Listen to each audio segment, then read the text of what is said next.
Hey tout le monde, c'est Shine Cherry, j'espère que vous allez bien et bienvenue pour ce nouvel épisode du podcast Cherry Place, le podcast qui parle de sujets tabous, sans tabou et bien sûr sans langue de bois, puisqu'aujourd'hui on va s'attaquer à une nouvelle thématique vraiment deeply, genre bien profonde, on va parler du stress puisque ça a été demandé par l'une d'entre vous et je me dis que ça a tellement fait écho à mon premier podcast qui était donc lié à la productivité, à savoir que ce genre de podcasts sont littéralement en one shot, j'ai pas de notes donc c'est un peu la spécificité de mon petit podcast. Il est disponible sur toutes les plateformes, que ça soit Apple Podcast, enfin, avec quelques jours de retard, Deezer, bref, sur un peu toutes les applications, et bien évidemment, la version audiovisuelle sur YouTube, sur le podcast Cherry Place. Je suis super contente et excitée qu'aujourd'hui on puisse parler du stress parce que c'est une thématique qui nous touche. J'ai l'impression beaucoup plus auparavant. Peut-être que je pense avoir tout dit. On va pouvoir commencer dès maintenant. Alors déjà, installez-vous confortablement, mettez ce petit podcast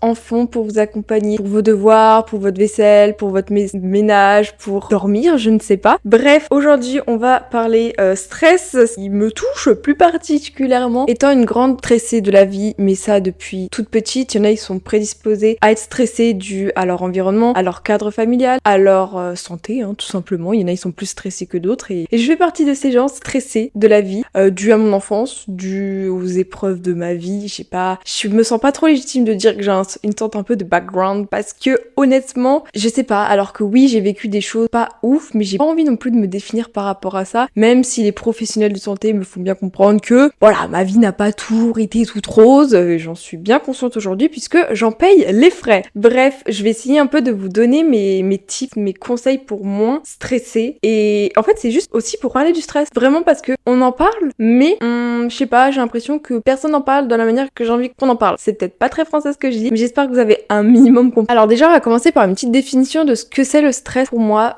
aucune note, bien sûr. Pour moi, le stress, c'est une situation qui nous est vraiment inconfortable, qu'on n'arrive pas à maîtriser. Bien sûr, selon moi, il faut du stress dans la vie de tous les jours, mais de manière mesurée et surtout équilibrée. Parce que pour moi, la vie, c'est un équilibre, vraiment. Par exemple, quand tu manges, faut manger ni trop, ni pas assez. C'est une question d'équilibre. Pour dormir, faut pas trop dormir, faut pas assez pas dormir. Donc c'est une question d'équilibre. Pour être heureux, faut être heureux, mais pas trop non plus. En fait, c'est une question d'équilibre, la vie. Et généralement, surtout en 2023, dans notre époque bien contemporaine, j'ai cette impression que le stress est omniprésent. Dans notre quotidien, dans notre travail, dans notre vie personnelle, dans notre vie pro, avec nos amis, on est tout le temps stimulé, tout le temps stressé pour tout et rien. Alors que certaines choses sont censées être bénéfiques pour nous et ça nous apporte du stress. Exemple tout bête, le téléphone, les réseaux sociaux. On est censé être adorer aller sur notre téléphone pour aller avec des gens, faire des rencontres, nous divertir. Et des fois, ça nous stresse et c'est pas normal. Donc après, c'est un peu la manière dont on le perçoit qui fait qu'on peut être stressé ou non. Voilà une grande définition de ce que c'est pour moi le stress, l'angoisse, l'anxiété. Il y a plein d'autres formes, il y a plein d'autres sous-parties, genre la dérive de l'anxiété, du stress, des stress post-traumatiques. Après, là, c'est vraiment, on va parler du stress en général, donc j'ai un peu tout englobé. Donc je vais éviter d'utiliser trop des mots compliqués pour que vous suiviez un peu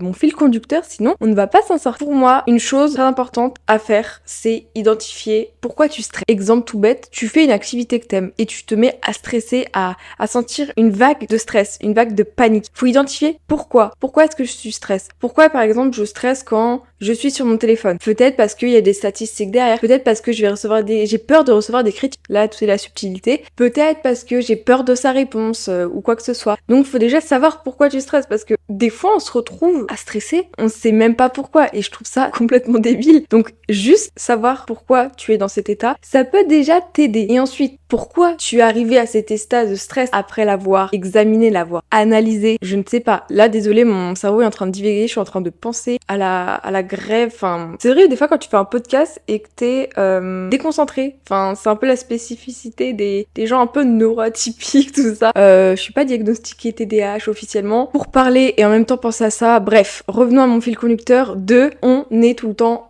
stressé, ok, ça j'ai capté, mais après avoir analysé pourquoi tu es stressé, il faut essayer de mettre en place certaines choses, parce que c'est bien beau, tu sais que tu vas mal, tu sais que tu fonces droit au but, mais essayer de mettre en place certains petits tips, petites astuces que je vais essayer de vous donner tout au long de la vidéo. Et après, bien sûr, il y a le facteur du monde dans lequel on vit. Bien sûr, parce que si tu vis dans un lieu qui t'est anxiogène, tout va être anxiogène, vraiment. Mais ça, quand je dis ça, t'es dans ta chambre, tu sens que c'est un lieu anxiogène, ou ta maison c'est un lieu anxiogène, pardon. T'as beau faire des trucs que t'aimes, par exemple dessiner, faire de la peinture, créer une vidéo, faire un photomontage, jouer aux jeux vidéo, tu vas forcément sentir une aura négative. Par exemple, moi j'étais angoissée, stressée vis-à-vis des cours, parce que pour ceux qui savent pas, je fais une petite phobie scolaire des familles, et je pense que c'est pour ça que je devais penser à la phobie scolaire, grève, aujourd'hui je suis pas en cours, c'est peut-être pour ça. Donc, avoir tout pour être heureuse, parce que moi il y a plein de gens qui me font vraiment culpabiliser en me disant mais Charline, t'as une maison, t'as un toit, t'as un frigo, t'as des parents qui sont ensemble, t'as des chats, t'as plein d'iPhone, parce que là, oulala, j'ai plein d'iPhone, ma vie est bien, enfin,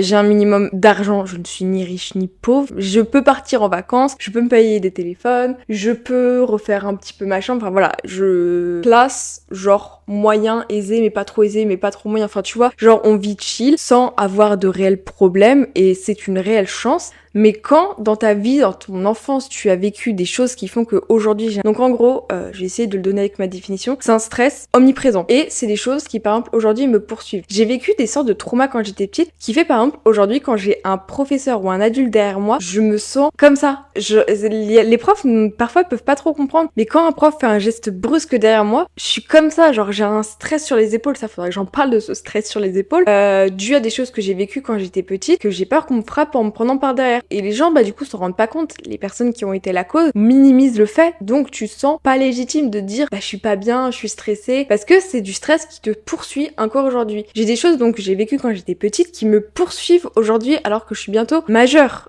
Dans même pas un mois, je suis majeure. C'est affreux de dire ça. J'ai l'impression, j'ai encore 14 ans, les gars. J'ai l'impression que mon corps, du coup, oui, mon corps, à l'état à laquelle il est, dû à ma maladie, dû à l'anorexie, etc. J'ai encore le corps d'une gamine j'aime pas dire, mais j'aime bien l'assimiler au fait que j'ai encore le corps d'une gamine de 14 ans, et je pense que du coup c'est vrai, enfin j'ai le corps encore d'une gamine, donc j'ai l'impression que mon mental aussi est resté à l'âge de 14 ans, parce que je suis restée encore bloquée au confinement, enfin depuis que j'ai développé cette pathologie. Voilà, donc pour en venir au stress, personnellement j'ai un stress qui me suit, pourtant je suis habituée au stress, et avec le stress, qui fait que malheureusement j'ai débloqué un peu j'ai amené des répercussions. Désolée si ce podcast se déroule vraiment en mode journal intime, mais j'espère au moins que ça peut faire écho à vous, derrière vos écouteurs, derrière votre écran, mon épaule a craqué, derrière votre écran, etc. Donc au moins ça peut faire un peu écho. Donc je voulais dire que j'ai développé pas mal de sortes de pathologies liées à ça, donc le stress post-traumatique. Quand j'étais petite, j'ai développé un eczéma, donc j'ai eu des répercussions physiques du stress. Eczéma au niveau du pli du coude, bon c'est pas très français, mais ici, des deux côtés, là, et ensuite, à l'heure actuelle, je n'ai plus d'eczéma, ce qui, je comprends pas trop, alors que j'ai jamais été autant stressée de ma vie, donc en soi, tant mieux. À la place, j'avais développé, je pense que c'était une petite irritation au niveau de la cuisse droite, j'avais comme des sortes de mini rouges, là, c'est même pas des boutons, je sais pas trop ce que c'était. C'est parti, on m'a dit que c'était peut-être lié à la chaleur de la douche, et au fait que, ces temps-ci, du coup, je me douchais plus par rapport à d'habitude, et vu que mon corps n'est pas habitué à être autant douché, genre un peu tous les jours, et vu que je prends des douches soit trop chaudes, soit trop froides, là, c'est dit, mon corps pète un câble. Vraiment, l'été, c'est douche glacée à fond. L'hiver, quand le printemps, c'est douche à fond. Genre, le pommeau de douche, tu sens qu'il y a de la vapeur dans l'air. Ah, il y a Minou qui vient. Petit aparté, les chats, pour le stress, c'est la meilleure chose du monde. Vraiment, vraiment. Les chats, quand ils absorbent tes émotions, et ça, c'est tellement vrai, bordel. Et pour en revenir aux pathologies que j'ai pu développer quand j'étais tout, même encore à l'heure actuelle. Alors, elle est en 4e. Ouais, c'était juste avant les vacances de... Après, je sais pas si c'est lié à autre chose. J'ai développé un zona en dessous du nombril. C'était des plaques rouges, un peu comme un eczéma, mais au niveau du nombril. Chose que je n'avais jamais connue. J'ai dû mettre de la crème, c'est parti. Donc, tu comprends que déjà, à 14 ans, t'as quoi? T'as 13, 14... Y'a mon gangan! Y'a mon petit chat qui vient. Donc voilà, je parle de stress, les chats viennent à moi, là, c'est ouf. Donc, j'ai développé ça. Après, je pense que ça doit être dû aussi 4e. C'était une période pas spécialement simple parce que j'ai perdu mon oncle. Pourquoi je pleure alors que c'était il y a quand même longtemps? Je sais que je suis toujours légitime à pleurer, même si ça fera 10 ans, 5 ans, 8 ans, 20 ans, 30 ans. On a le droit de pleurer pour ça. Vraiment, on a le droit. mon chat est en train de venir vers moi, c'est ouf. Mais oui, j'ai vécu ça et c'était la première fois que je vivais le décès de quelqu'un et donc j'ai vécu un stress, une immense tristesse parce que c'était quelqu'un à qui j'étais énormément attachée. Encore aujourd'hui, j'ai l'impression de le voir partout. Quand je vois quelqu'un qui lui ressemble, je le vois, même si du coup ça va faire 5 ans, j'ai grandi, j'arrive à... C'est pas que j'ai tourné la page, mais mon mental a compris que c'est bon, faut passer à autre chose, faut continuer à avancer. Mais mon corps, à chaque fois que j'en parle, en pleure alors que, je sais pas, pourtant, j'ai perdu mon papy il y a peut-être 5 mois, 6 mois. Après, les relations n'étaient pas pareilles. Mon papy, j'en pleure pas, c'était parce que la mort n'est pas la même, la cause n'est pas la même, c'est différent. Mon papy, j'ai jamais eu réellement de vraies discussions avec, parce que, voilà, fait que la vie fait que j'ai jamais eu vraiment de discussion avec, j'avais pas vraiment d'atome crochu avec, non pas que je l'aimais pas, hein, c'était mon papy, mais les relations étaient différentes. Mais mon oncle, voilà, j'ai bientôt 18 ans, hein. C'est trop bizarre de se dire ça et... Donc voilà, le stress peut continuer, la tristesse aussi, parce que le stress, la tristesse, enfin bref, les émotions négatives peuvent continuer. J'aime pas faire ma drama queen, même si je le fais souvent, mais là pour parler de ça, Donc comment ce podcast est fait pour parler de sujets auxquels je n'ai jamais parlé, parce que ça, du fait que j'ai perdu mon tonton il y a plusieurs années, mais que j'ai pas été suivie à l'époque. Est-ce que je le regrette? Non, puisque je m'en souviens que j'avais vu une psychologue quand j'étais en 5e, dû au fait que je pleurais, que j'étais... Enfin bref, les cours, vous savez très bien que c'est un calvaire pour moi. Les gens s'en foutent, vu que j'ai des bonnes notes et que quand je fais un truc, j'y vais à fond. Quand je bosse, je peux bosser pour une vidéo YouTube 8 heures en un jour, y a pas de souci. Je peux bosser mes cours 8 heures en un jour quand j'ai un examen, y a pas de souci. Genre quand je fais un truc, j'y vais à fond et mes émotions, mon corps, mon mental, je laisse de côté, je discipline vraiment, c'est trop chelou. Et voilà, donc le stress me poursuit, c'est compliqué que par exemple quand je suis pas en cours, je stresse de pas être en cours, mais je suis bien parce que du coup je suis pas en cours. Enfin bref, je vais éviter d'en parler parce que là c'est trigger du fait qu'aujourd'hui du coup c'est la grève et que je ne suis pas en cours et que là je suis pas trop en cours depuis le bac. En soi je m'en veux, mais de l'autre côté je me dis mais ça sera allé beaucoup trop loin, donc c'est mieux de se préserver. Vraiment. J'ai quand même marqué 2-3 petites notes pour pallier un peu à ce stress. Mon chat est en train de bouffer mes guirlandes. On m'a dit que c'était pas... On ne mange pas les guirlandes mon chat. Allez, hop. Oh, je vais prendre un mouchoir là, les larmes montent. J'ai noté quand même 2-3 petites choses à faire pour pallier à ce stress. Des choses que j'ai aussi comprises à cause du stress. Alors déjà, j'ai développé plusieurs choses comme j'ai pu vous dire. Il y a un oiseau dehors, mon chat est en train de vivre sa meilleure vie. J'ai développé d'autres choses que j'ai oublié de vous parler. Ça c'est plus récent. En seconde, oui, c'est en seconde. J'ai développé... Non, en vrai, là, en parlant, je me rends compte que non. Mais on va commencer par ordre chronologique. Ou du moins à l'inverse. En seconde, je me suis éclatée, mais quand je vous dis éclaté le cil gauche, tricotylomanie. En plus là je pense que ça se voit et ça me dégoûte. J'étais un peu stressée en ce moment et j'ai un bout de cil, peut-être qu'il y en a qui vont le voir, qui est plus court que les autres. Là, c'est dû à la tricotylomanie, au fait que je me touche tout le temps les cils. Pourtant, je me touche plus les cils comme avant, donc avant je me les éclatais, mais vraiment, c'était cassé. Là, ça va, mais mes cils sont pas aussi longs que d'habitude, parce que j'étais un peu stressée à cause du bac, voilà. Et c'est le fait de se toucher les poils. J'en vais en parler de manière transparente. En seconde, je me touchais les cils, les sourcils pas trop, mais les cils, vraiment, et je les prenais et je les craquais, et du coup, ça les cassait en deux, ils étaient tout courts, tout moches.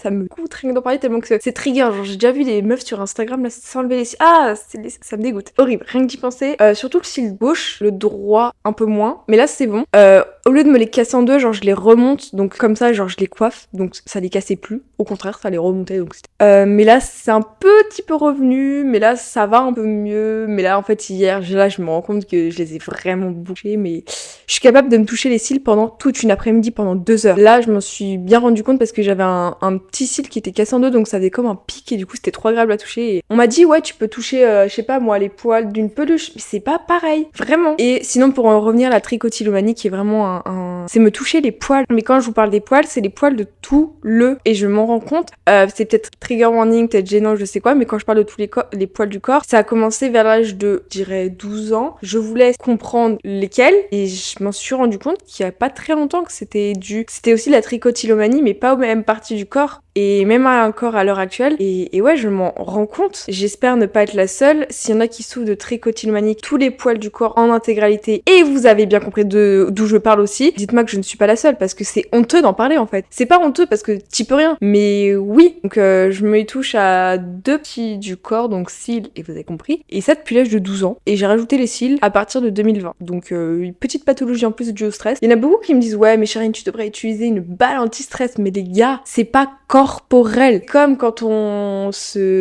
va dire l'étain, quand on se scarifie, on pourrait le faire sur un, je sais pas moi, de la poterie, sur un cahier. Non, c'est plus enfin pas profitable, mais c'est plus poignant quand c'est sur ton corps. J'espère que certains vont comprendre mon point de vue. Mais voilà, donc je pense que j'ai fait un peu le tour de tout ce que j'ai développé à cause du stress, phobie scolaire. Enfin voilà quoi, il y en a pas mal. J'ai pas envie non plus d'étaler ma life.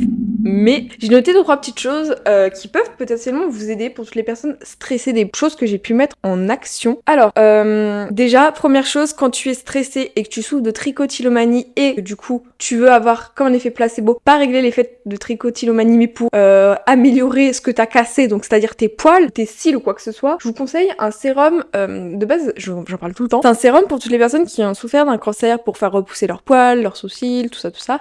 C'est un petit sérum, un peu comme l'huile de ricin, mais version plus pharmaceutique. Ça vient de la marque Ecrinal, c'est comme un petit mascara transparent que tu peux appliquer le soir tes cils. J'y mets comme une sorte un peu de top coat avant d'appliquer le mascara, ça peut vous aider. Mais sinon, pour en revenir à des choses vraiment plus factuelles et beaucoup plus intéressantes de comment pallier à ce stress, j'ai noté activité physique. C'est vrai que bouger son corps, c'est une très bonne chose. Et là, je viens d'y penser et c'est cool parce que je voulais à tout prix en parler dans ce podcast. Activité physique. Je parle pas forcément de faire du running, de la course à pied, de devenir that girl, boire 2 litres d'eau, de jus de citron, de jus de concombre, de faire un avocado toast, gua sha. Non, on n'est pas en mode Pinterest. Vraiment, juste bouger son corps. Pas forcément faire du sport parce que pour ceux qui ne souffrent pas, je souffre d'anorexie. Enfin, j'ai plus le droit de faire du sport au lycée depuis 3 ans. Ça me manque de faire de la gym, ça me manque, bordel. J'adorais la gym. Mais je sais que si j'ai envie de faire du sport, je peux. Enfin, personne ne va me... Si j'ai envie d'aller à la piscine, je vais y aller. Si j'ai envie de taper un marathon 3 km, je vais le faire. Je vais pas attendre qu'un médecin m'autorise. Mais du coup, j'en fais pas. Enfin, voilà.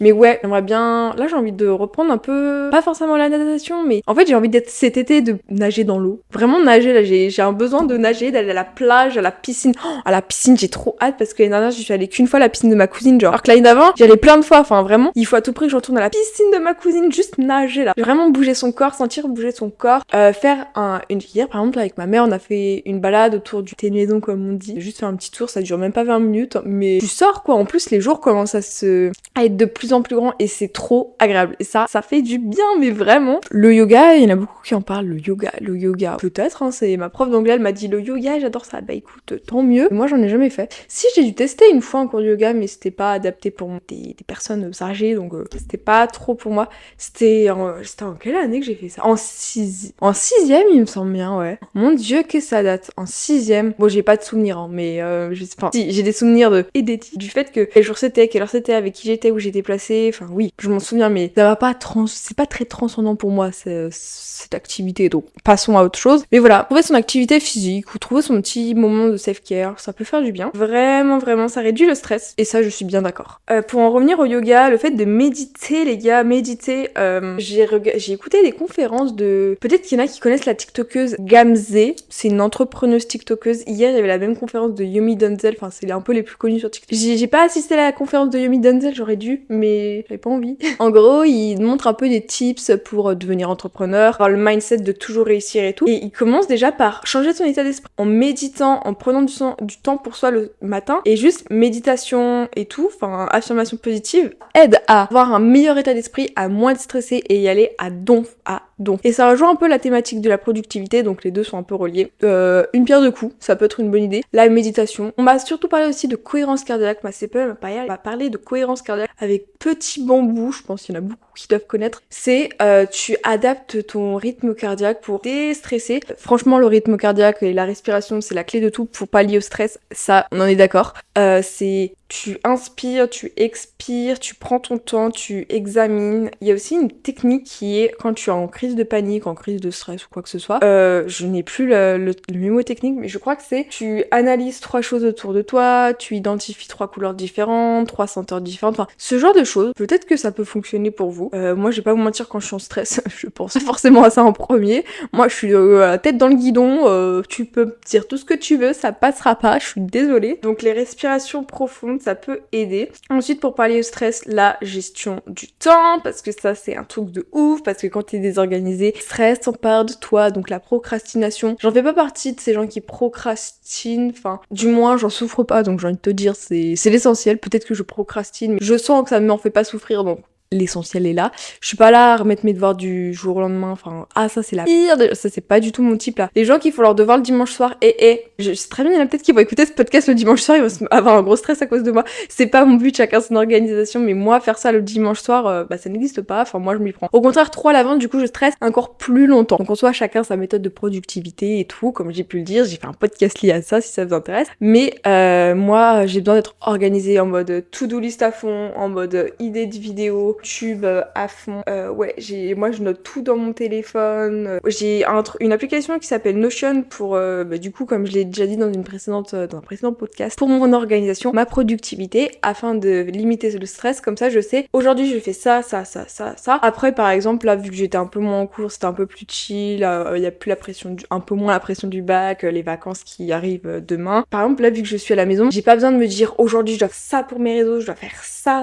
Je l'ai noté dans ma tête, je savais par exemple qu'aujourd'hui je dois filmer mon podcast, j'ai envie de filmer une vidéo YouTube Animal Crossing, j'ai envie de refilmer une vidéo ASMR, j'ai envie de répondre à vos commentaires. Je sais un peu ce que je vais faire mais sans me mettre la pression, parce que je sais que je vais y arriver. Et généralement, alors ça j'espère ne pas être la seule à en souffrir, mais quand par exemple je dois réviser un truc, toute la journée ça me bousille la journée, et quand je viens le soir à en réviser, je me dis mais c'était pas si terrible, hein, j'ai pas révisé tant de temps que ça, j'y suis arrivée. Et il y a un gros décalage entre ma perception de comment ça va se passer et comment ça se passe réellement. Gros décalage qui arrive, mais après voilà, chacun sa gestion du stress. Il y en a qui sont prédisposés au stress. Moi je suis avec une mère qui n'est pas très stressée, pas assez des fois, et mon père qui est très stressé, mais après il a un boulot qui fait qu'il a des responsabilités, certaines pressions qui se met tout seul, enfin voilà, chacun son stress. Et moi on m'a beaucoup mis la pression indirectement, ou du moins je me la suis beaucoup mise indirectement. Ça dépend beaucoup de personnes, hein. Moi il y a des personnes dans ma famille qui sont stressées, d'autres pas du tout, ça dépend trop. Donc ça dépend surtout de votre environnement familial, de votre cadre. Par exemple moi quand je suis toute seule chez moi là je suis bien, mais par exemple s'il y aurait mes parents, je serais pas apte à filmer un podcast parce que je me sentirais pas bien, et un poids sur les épaules. Enfin c'est pour ça que je suis tout le temps enfermée à clé dans ma chambre, parce que je suis pas bien dans ma maison. Quand je suis toute seule ça va, mais quand je suis avec mes parents, même si on parle pas, même si je les entends pas, ils m'entendent pas,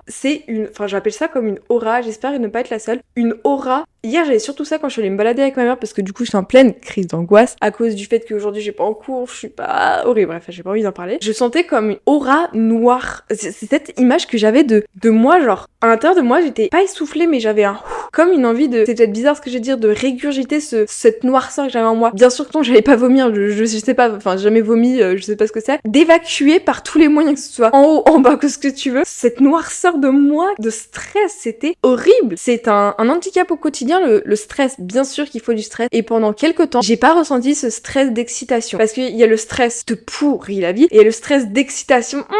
C'est le moment les gars, c'est le moment ou jamais, c'est le moment de tout donner. Avant le bac t'es stressé, mais juste avant le bac, 2 heures avant ou 10 minutes avant, ou quand tu passes le bac, excitation, le stress de vas-y c'est le moment. Et par exemple quand tu passes, moi j'ai le souvenir quand je faisais une compétition sportive, ou quand on avait les résultats d'une compétition sportive et tout à la gym, t'as ce stress de je suis excitée, j'ai peur, j'ai envie, je vais être première, enfin tu vois, ce stress qui te stimule. Ou le stress, alors c'est pas un stress, c'est peut-être moi qui suis aussi éclatée dû à ma pathologie. Quand je vous rencontre, c'est un stress, je sais pas comment dire, genre quand il y a quelqu'un qui me dit Carline c'est toi, enfin quand j'ai une abonnée, parce que oui c'est fréquent maintenant quand je vais dans des conventions, me rencontre, j'ai des abonnés qui me voient en plusieurs fois, plein d'abonnés et tout, et c'est trop bien. J'ai le stress de me dire, le décalage du virtuel au réel qui me fout un gros stress d'un coup en mode et l'excitation de me dire ouais, ils me connaissent, c'est génial. Donc au début gros stress et ensuite trop bien. Donc ça c'est le bon, j'appelle ça comme ça, de l'excitation, et ça c'est le stress que t'as besoin en fait. Le stress par exemple, il me reste une semaine pour apprendre ça par cœur ou pour faire ça, c'est le bon stress de dire vas-y, à la fin quand j'aurai fini, ah ça va être trop bien. Donc c'est le bon stress de l'excitation, le stress de l'excitation de commencer un podcast, de commencer un nouveau projet. Et je voulais en venir aussi à la sylvothérapie. Ça m'en fait penser à ça. J'ai une acouphène qui est en train de passer, c'est nickel, et j'ai mon chat aussi. Donc de la sylvothérapie, parce que je pense que ça peut vraiment en aider. Je voulais vous faire part de cette expérience, j'y ai pensé à vous en parler dans ce podcast quand j'étais en train de le faire, donc c'était mardi soir avec ma famille. Je faisais de la sylvothérapie. Qu'est-ce que c'est? Parce qu'il y en a plein qui vont pas comprendre. Et pas aller sur Instagram, c'est charline.the.chérie. Enfin, vous marquez Charline the Chérie, vous me trouvez, c'est le compte qui a 20 000 abonnés au cas où. La sylvothérapie, c'est quelque chose qu'on expérimente beaucoup plus quand on est petit, j'ai l'impression qu'on oublie quand on est grand, dû au business, dû à la money, dû au stress, entre autres. Et donc, c'est le fait de se balader dans la nature. Alors, on était avec quelqu'un, un naturopathe un peu, qui faisait des bains de forêt. What the fuck? Bon, les gens de la ville, là, il y en a, ils vont pas tous comprendre.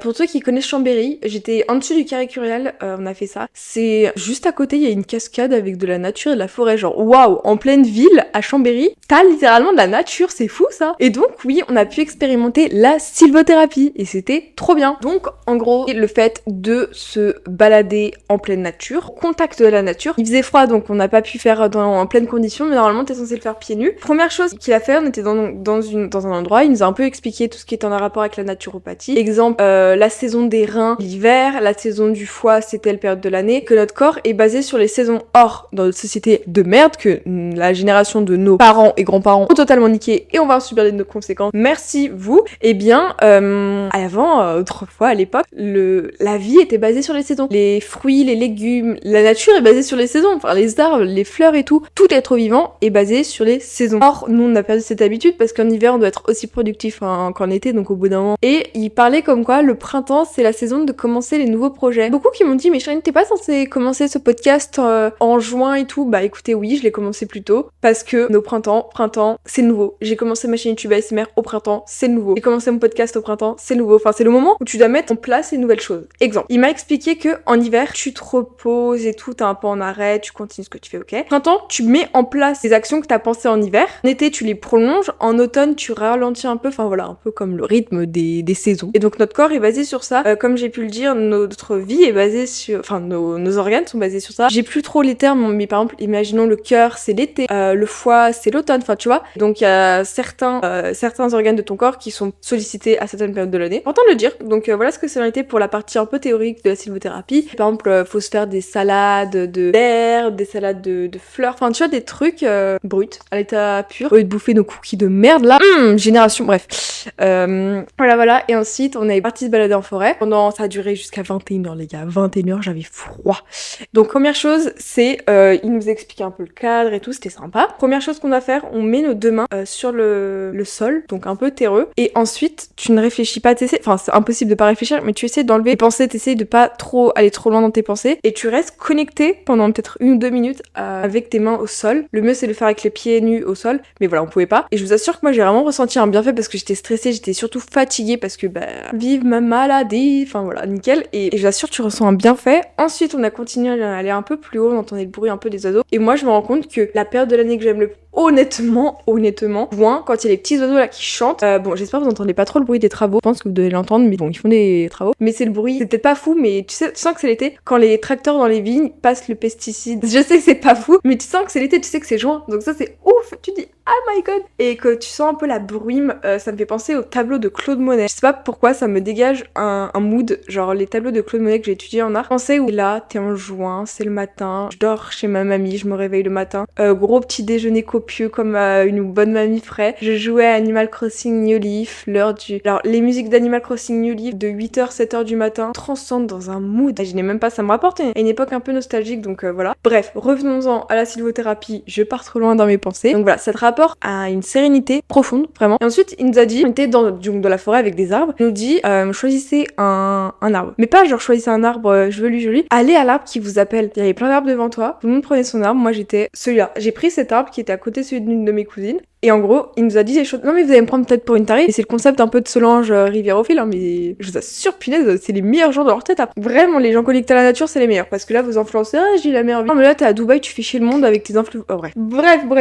T'es à ton arbre, tu mets tes deux mains sur ton arbre, et ensuite, on devait coller notre tête, notre front à l'arbre, et t'attends 1 ou 2 minutes. Le mieux, il a dit, c'est rester genre 10 minutes comme ça, mais bon, il faisait un peu froid, et on était peut-être pas apte au début. Comme ça, et tu poses tes deux mains sur l'arbre, et ensuite, tu mets ton front, et tu attends. Tu penses à rien, et du coup, t'es serein. Bordel que ça fonctionne, vraiment, c'est trop sous-coté. Et je vous l'assure que c'est sous-coté de ouf. Et quand je vous dis que c'est sous-coté de ouf, c'est les gens vont vous juger, mais je vous assure, c'est ouf. Donc ensuite, quand t'es un peu plus à l'aise, tu peux prendre l'arbre et le mettre dans tes bras, comme dans les trucs qu'on voit dans les films où ils font un câlin aux arbres. Et je vous assure, tu te sens. Et moi j'avais pas spécialement d'a priori ou de préjugés, hein. Moi je m'en fous, enfin les gens font ce qu'ils veulent, ça fait vraiment du bien. Sinon, ensuite, il a dit qu'il fallait connecter un peu son tu mets ta main en dessous de ton nombril, ou en dessus, je sais plus, en dessous de ton nombril, ton autre main dans ton dos, et tu te colles à l'arbre au dos, donc t'as ta main en dessous de ton nombril et ton autre main dans ton dos, main collée dans ton dos, collée au tronc de l'arbre. Et ensuite, dès que tu sens que c'est fini, que t'as pris, tu sens que c'est bon, tu changes tes mains, tu inverses et tu fais pareil. Et je vous dis, mais bordel, ça fait du bien. Vraiment, moi j'ai senti, vu que j'étais vraiment fatiguée parce que déjà c'était tard, j'étais pas spécialement bien, même si c'était à peine 18h, voilà, j'étais très fatiguée, très mal. Certes, ça a pas fait quelque chose de ouf, mais punaise, je me suis sentie un peu détendue sur le moment. Et je pense que quand tu fais ça, bah tu te sens mieux. Ça me fait penser du coup, quand on était petit,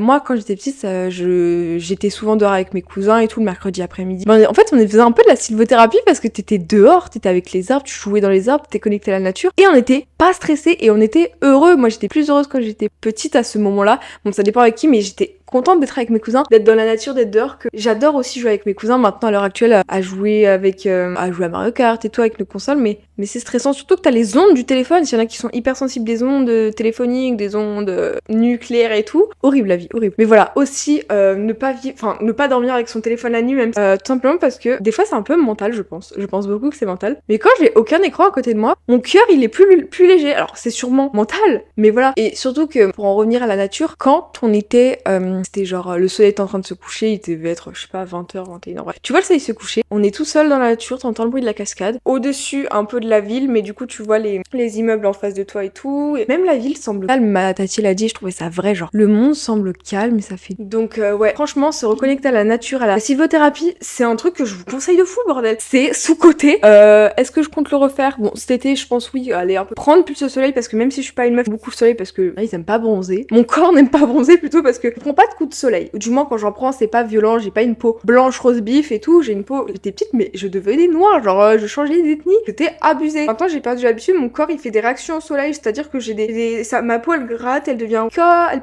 pique, elle est rouge un peu, et c'est pas un coup de soleil mais c'est trop bizarre, et donc faudrait que je réhabitue mon corps à recevoir de la vitamine du soleil bordel, parce que quand on est sur les écrans c'est cool mais travailler dehors c'est mieux, et réviser dehors. En vrai je pense que j'ai un peu fini ce petit épisode de podcast qui me semble un peu, j'espère que vous en avez appris un peu plus sur moi, forcément vous avoir donné des tips, parce que pas donné des tips, mais en espérant que vous apprendre un peu ce que c'est la sylvothérapie, bah vous un peu moins bête ce soir, que si certains veulent appliquer ça, tant pis si vous avez l'air con, et vous serez bien moins con parce que vous coucherez moins bête. En plus de ça, vous serez bien plus détendu que ces gens-là qui sont en train de juger. Est-ce que ça fait j'espère aussi que vous avez appris un peu plus de choses sur ma vie perso, bon pas trop non plus, mais au moins vous avez un peu capté 2-3 choses, que ça a pu faire écho en vous, en certaines personnes qui se sentent stressées, tiens voilà, qui peut-être ont pu comprendre ce que c'était la trichotillomanie, que eux aussi, vous n'êtes pas seul à vous toucher les poils du corps, vous n'êtes pas seul, stressé, c'est pas bon, voilà, et que ce petit podcast vous aura un peu détendu, qui sait. Bref, n'hésitez pas à mettre un pouce bleu si vous êtes sur YouTube, à liker, à commenter, à partager, à me suivre sur mes réseaux sociaux,